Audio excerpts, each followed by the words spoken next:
Hoje, gente, eu vou lhe apresentar o quarto aqui, também molha, aqui desce.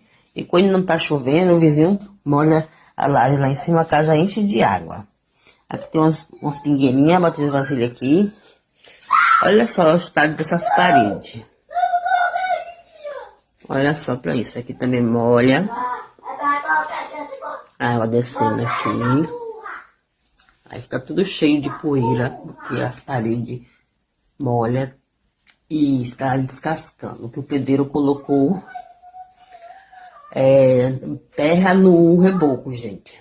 Olha pra aí como ficou as paredes, ó. Tudo molhando. E a terra nas paredes, aí desce aqui tudo, aí ó, fica a cama cheia de terra. É um sofrimento, gente, é um sofrimento grande. Eu não vejo a hora de ter dinheiro pra arrumar isso aqui. Mas é muito desgastante, ó, só pra isso, ó. Tudo.